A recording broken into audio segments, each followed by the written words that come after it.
Shri Kalki Sahaja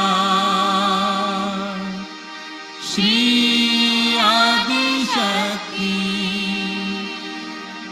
Mataji Shri Nirmala Deve Namo Namah Om Tvameva Sakshat Shri Kalki Sahaja Shri Sahasrar Swamini Moksha Pradayini Mataji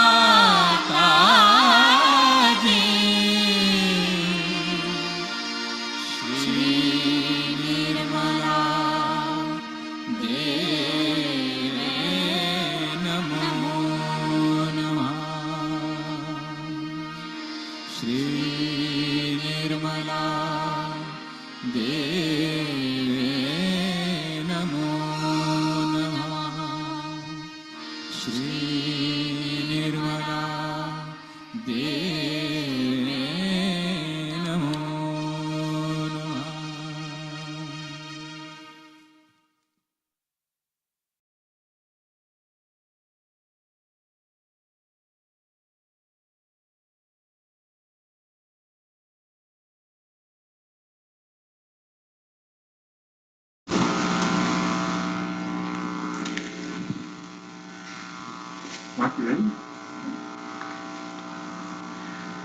I'm sitting here this afternoon with Shri Mataji Nirmala Devi. Is that how I say your name, Shri Mataji? It's correct. It's correct. Shri Mataji is a world-renowned spiritual leader, and we're very happy to welcome you here today. Thank you very much. Shri Mataji, can you tell us when you first realized that you had this special spiritual gift? You see, it's like this, that when we are born as human beings, we know we are human beings. In the same way, I knew from my very birth that I was something of that kind. And since you've been a young person, you've been spreading this spiritual message, or is this something that you've just recently begun to do? No, I had to wait and see certain things about human beings, because I had to study why human beings cannot get realization en masse. They should get it en masse. Otherwise, if one person gets it, then people don't understand them. They crucify them, they poison them, they torture them.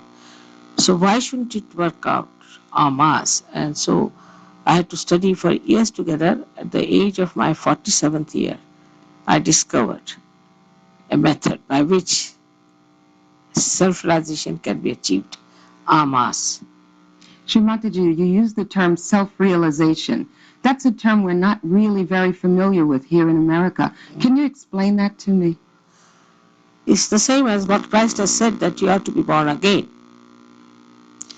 That is when, like a bird, you are an egg and then you become a bird. And also a bird is called as a twice born in Sanskrit language. In the same way, a human being is bound by his conditioning, by his ego. But when he is born again, then he is called as a self-realized person, because he knows about himself, about his inner being, and also he is endowed on his central nervous system with a new awareness that Jung had described as collective consciousness. So it's not just a certificate one can give that you are baptized, or you are self-realized, or you are twice born. It's a living process which is the last breakthrough in your awareness, where you become, it's a question of becoming, you become a personality which can feel the all-pervading power about which every scripture has described on your central nervous system. This is what we call as Bodh, as in Buddha, call as Vida, as in Veda. Means you have to know it on your central nervous system, on your fingertips, as Muhammad Sahaba said, that you have to know it on your fingertips, that it exists all around you like a very beautiful, soothing, cool breeze. This is the cool breeze of the Holy Ghost. So, Shri Mataji, what you are describing then is a process that comes from within inside each of us and is something that everyone can feel, or just a few people? No, everybody can feel. Sahaja, you see, we call it a Sahaja yoga. Sahaja means born with you. Is born with you, this yoga, or we can say this promise of yoga is born with you, means there is a power within you, which is called in Sanskrit language as Kundalini, which resides in the triangular bone, which surprisingly the Greeks called as sacrum bone. That means they knew it's a sacred bone. And this is the fourth power which resides within us, and which somehow or other awaken, pierces through your fontanelle bone area, and you really get the experience of actualization of your second birth by feeling the cool breeze coming out of your head, you yourself, and you can experience it on your fingertips. It's not just imagination. You have to certify yourself. Well, Shri Mataji, it sounds extremely simple. How does one have this feeling coming from their fingertips and a cool breeze coming from the top of the head? Everything vital has to be simple. See how a seed sprouts. You have to just put it in the Mother Earth. The Mother Earth has got the capacity to sprout it, and the seed has all the built-in machinery in it. In the same way, you too have everything within you, and it just sprouts. So, Shri Mataji, once this is sprouted, then what? What happens to me? Do I become different? You start transforming completely because you get the light. When there is no light, you can catch hold of a snake thinking it's a rope. But when there's light, you can see it yourself and you drop it. So you can see the saints were real saints, incarnations, prophets. They never committed mistakes. We might think they committed mistakes because our knowledge about them is limited. But they never committed mistakes, they never committed sins, because they were connected with the divine power, because they were self-realized. Well, the transforming power that you described then is something that once it happens to me, I keep it for myself. Can I give this transformation power to my friends or my relatives, or is it just mine? No, of course. A light which is lightened is not kept under the table, as Christ has told. In the same way, when you are enlightened, you can enlighten other people. You are endowed with that power. You have those powers. Then you can do it. Because it passes through your six subtle centers and pierces through your last center of limbic area, which is nourished, which is being made knowledgeable. So when you start giving this to others, you can feel the centers of other people on your fingertips, and you know what is their problem. Only thing, if you have to know, only if you can know, how to get rid of those obstacles of these subtle centers, you can manage it. So what you're saying is once this power is awakened within each of us, then the normal problems of humanity, the problems of health or of stress or of nervousness will go away? That's the minimum. There's more. That's the minimum that would happen. It cures so many incurable diseases, and it also gives you mental peace. It has cured many mental cases People have got rid of drug habits, alcoholism, because, as I told you, you see the snake and you drop them. Also, you become very powerful, but not aggressive, very compassionate.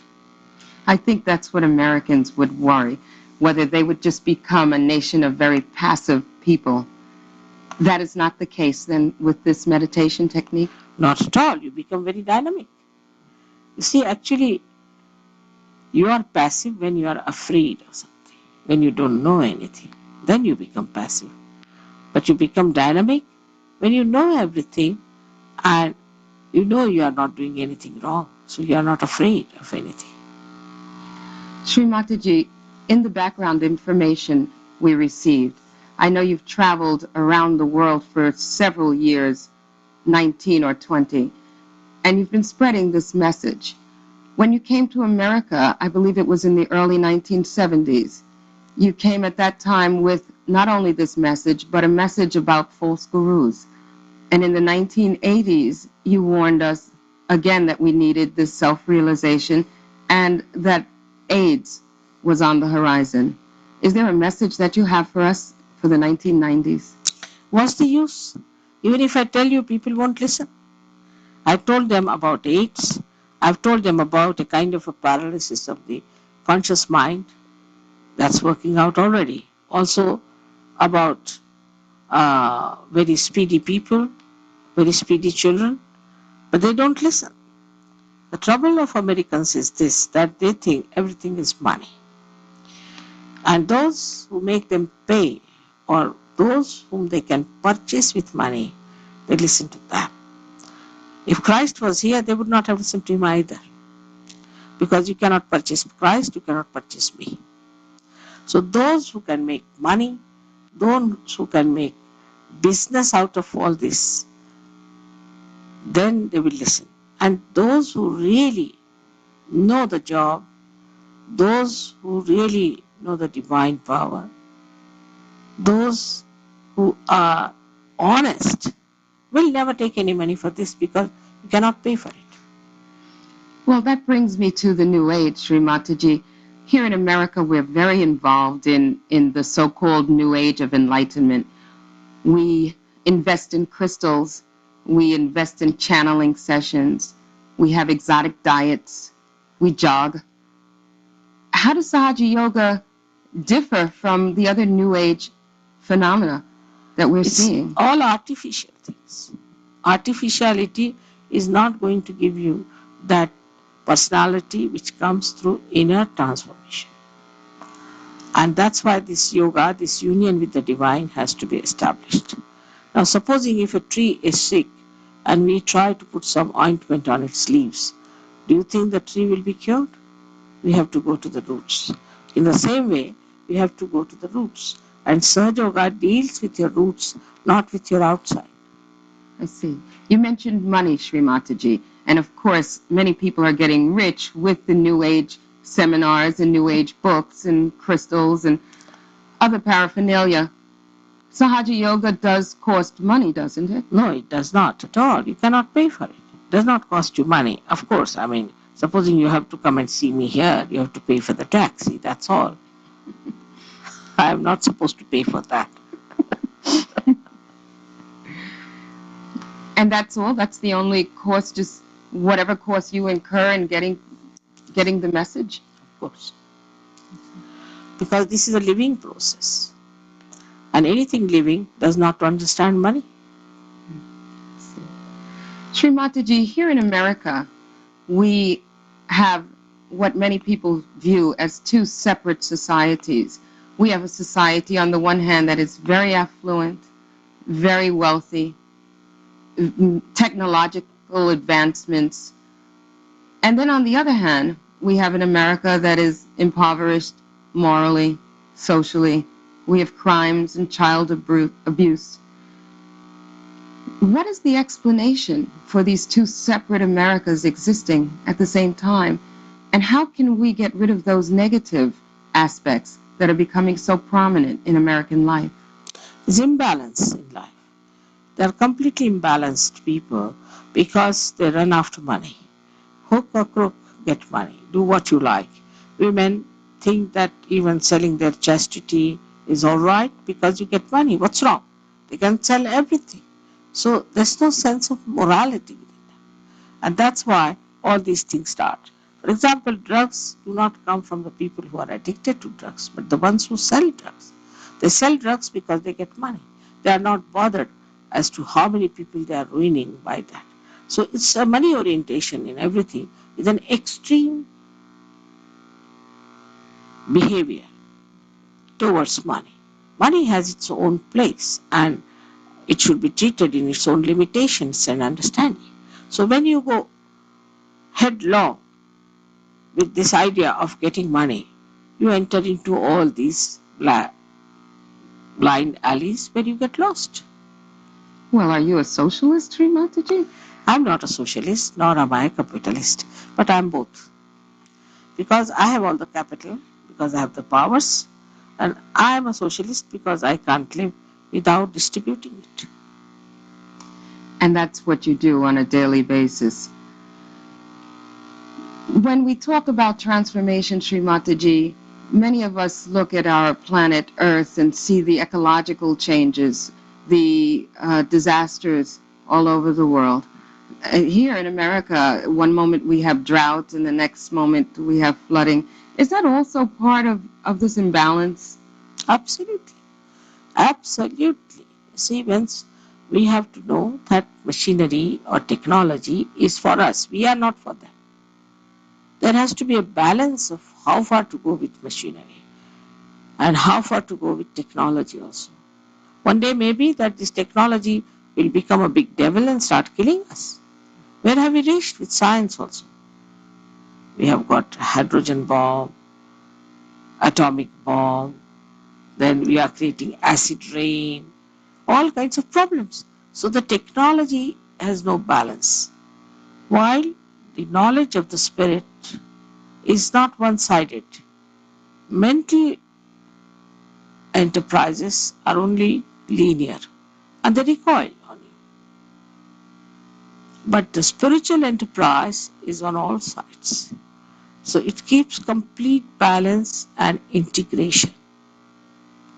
So what then, if I'm understanding, is if we become spiritually enlightened, self-realized as you call it, even our planet will change and the disasters that we see would lessen?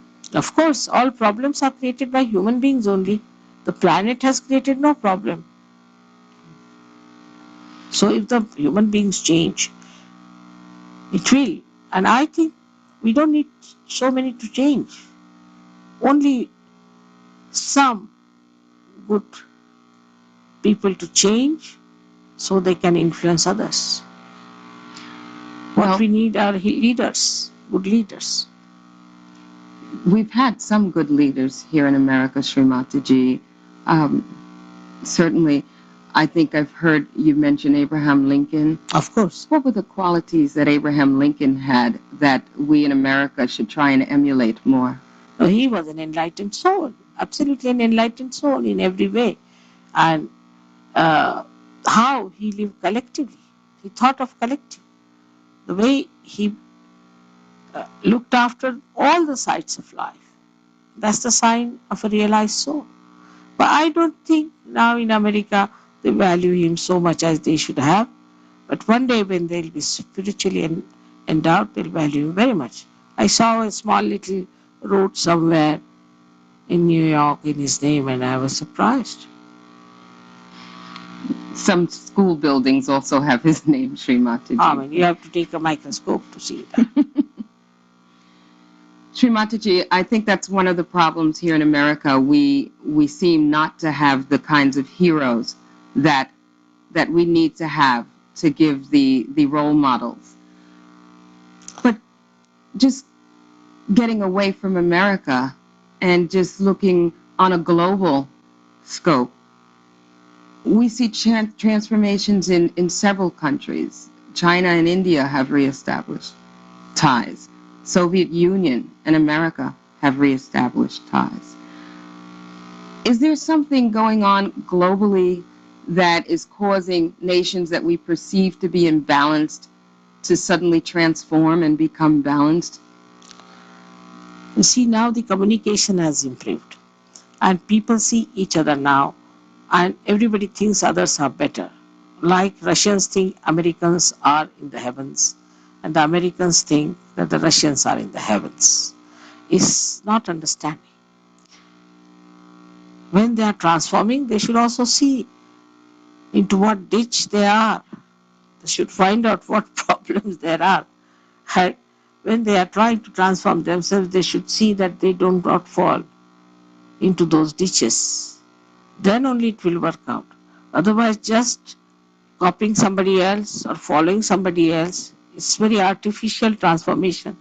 And they will be in the same lurch. Well, that brings me to the China situation. Certainly, there's been massive demonstrations for the past few weeks where they're looking to reform to become more democratic. Is your implication that just adopting our form of democracy is not China's answer? Not at all. It will be another democracy. Not at all. I don't think this kind of a democracy is of any use, where there's no sense of authority, there's no sense of shame, there's no sense of collective understanding. This kind of a democracy is not going to work out. And Chinese think that you people have lots of money, you have big, big cars, and you have other things of which you are fed up now. Otherwise, why should you take to drugs? But they don't see the other side of it. But I don't say that what Chinese are, they are all right. They all have to become Sahaja to enjoy. Then the whole political scene will change. People will just think about the benevolence and a balanced living. You've established Sahaj in 30 countries, Shri Mataji. Tell me, besides India, where all of us here in America realize the spiritual life is of vast importance, is there another country that comes close to the spiritual side that India portrays? I would say Turkey is very close to India. So if you exclude Turkey, then we can say Italy. Italian government, Italian people, they're very spiritually alert. They understand a spiritual person. And Americans, for example, are not as sensitive? They're more sensitive to guru shopping. If there's somebody selling, then they're happy. Yeah, if you're not selling, they're not happy. You have to have Rolls Royces to impress them. So with such kind of attitude, I don't know how far I can go with them. Well, Shri Mataji, you're obviously very persistent because you've worked at this for at least 20 years. Is there something that Americans can do to become a bit more sensitive? I understand there's a money orientation, but is there something that we can do on a day-to-day life to begin to understand the spiritual need? They have to see the shock waiting for them. They have to see what problems there are and not to evade and glorify them. Whatever problems they have, they make a big drama out of it and think that this is very great. So they should understand that this was a mistake, this was wrong, accept your mistakes, and then understand that this is not for your benevolence at all. It is for your destruction. These are all destructive powers which are working within you, because these are transitory things. And things which are transitory because they have a built-in power to get destroyed. Otherwise, why are they transitory? So you have to seek the eternal. Shri Mataji, as you travel through America, is there any state that's more receptive to your message than any other? Is there anywhere in America that's sensitive?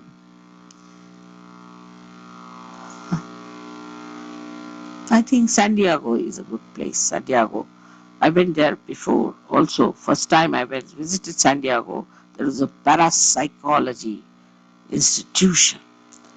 And I told them that this is all very wrong, it's all negative forces, don't indulge into these things, this is all black magic, this is not good, and they were very angry. Of course, I mean, it was not very good of me also, because I was supposed to be their guest and I should tell them off. But I didn't know what parapsychology means. Parapsychology actually, according to Sanskrit style, para will be the above psychology, but it was even below psychology. So I thought I should not mislead them and I must tell them frankly, because I am a mother and I shouldn't tell them lies. But now we find it's all destroyed already. People who were running it are destroyed, and those who were there, they came back to me, and that's why in San Diego we have a better center. Maybe the sea is helping them. I don't know what is helping them. But San Diego is the best place, I think, where today you find Sahaja Yogis developing better. Shri Mataji, you've traveled certainly extensively, and I should mention that you've been married 45 years to a very prominent figure, Mr. C.P. Srivastava of the United Nations. And I wonder, in your travels, I mean, we in America have such difficulty juggling jobs and families and extracurricular activities. How have you managed to have your marriage survive? Oh, we are very happily married. See, actually, I was a housewife, so I waited till my daughters got married, and it all timed with it that I discovered also this Ama's method after my daughters were married. I have 2 daughters. Then my husband also got elected to this job by 134 nations. So fortunately and unfortunately, he has to also travel a lot. And I have always given him all freedom that he needed to travel even before he came to London on this job. So he realizes that it's very important work I'm doing. He himself has said that to transform one person is difficult. You have transformed so many people. He always used to say that you are something great, but you can't make others like you. But now he says, my honesty compels me to admit that this is a tremendous work, and this will really create a real United Nations, because it will come from within. So he's been working with the United Nations and sees your work as valuable, he's if the not senior more. most Secretary General now. He's the senior most Secretary General, my husband. And yet he finds your work to be of great value. Of very great importance. Well, Shri Mataji, obviously in your vision you see personal transformation, people becoming healthy, people becoming well, nations growing and embracing other nations. What's the role of America in this global transformation? Very great. America doesn't know what is the role of America is. America is the one which stands for collectivity. It has to spread collectivity and communications. It has the power of communications. All these technology and all those things have come to America for communication. And communication is going to work out. So all those false gurus who have come to America suddenly become overnight well-known people in the whole world because they have a big name in America. Or the communication that we have through our talks, through our messages, through our lectures, all these are very important. And they have to guard themselves as to what they are talking about. Also, they are very busy helping nations here and there, like Vietnam, and Korea, Nicaragua, all sorts of things. But the discrimination part, which is very important for communication, is slightly like, if they knew how to discriminate, they would be of the greatest help for the divine work. But this discrimination can only come after they have this transformation. Well, you spoke of a few good people in America getting this transformation and then this discrimination. Do you have hopes that this will take place in the next decade? Has to. I'm very hopeful. America has to realize it is coming to that point. All these shocks of AIDS and shocks of this drug and all other problems, ecological problems, all these are facing us today, are bringing us to a point to see there's something wrong somewhere. Many people are going back to organized religion, those who are not involved in the New Age. I hear in your talks you speak of Jesus, you speak of Mohammed, you speak of Buddha and Krishna. What is the essence of these teachings that you feel brings all of these different prophets and holy people and incarnations together? The essence of their teaching was, all of them said one thing. Depending on the time that they came, they might have given it additional color, additional forms. But the essence was that seek the eternal. And transitory is to be used, knowing that it is transitory, into its own limitations. And the religions that are formed today are artificial religions. They are not innate religions, which are based on these great prophets and great incarnations. Because on a tree there are lots of flowers. At different times they come, bloom, give their fragrance. These people have plucked these flowers and which are dead, and they say, this is mine, this is mine, this is mine. That's why it looks so funny. They grew on the same sap of seek the eternal with genuineness. Most of them are money oriented. It's all a big business. You cannot have business of Christ. You know how he took a hunter and hit people who were doing business. And now what will he do if he comes? Is there any religion that we practice that's close to the type of idea or ideal that you have? So far I haven't seen any. I haven't seen anyone. That's why the fundamentalists who are going to religion will become Hitlers. Because they are not with reality. Now we have a religion which we call as the universal pure religion within ourselves, and that is to be awakened. And this happens with the process that you've discussed. When the Kundalini arises and pierces through 6 centers and you get the connection with the divine power and you establish the connection, then you are that pure religion. You are not to be told, don't do this, don't do that. You just don't do it. You've talked about it, but I don't know if I've asked you, how does this happen?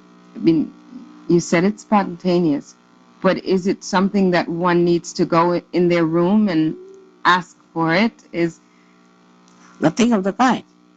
If you just come to my program, I'll work it out. And then you can work it out. It's very simple. It's like one enlightened light can enlighten another light. One candle which is not yet enlightened cannot do it. But another one does it, but there's nothing special about it. See, how do you do it? Just like that. Because it's already there. It just works. Before we close, I wanted to ask whether the vision that you've portrayed, which is extremely beautiful. Do you really think the world will achieve this peace and transformation? Oh, I'm and very sure in my lifetime. I'm very sure now in my lifetime it will work out. I want to thank you very much May for God coming bless to you. Mataji. Thank May you. God bless you. Thank you very much. May God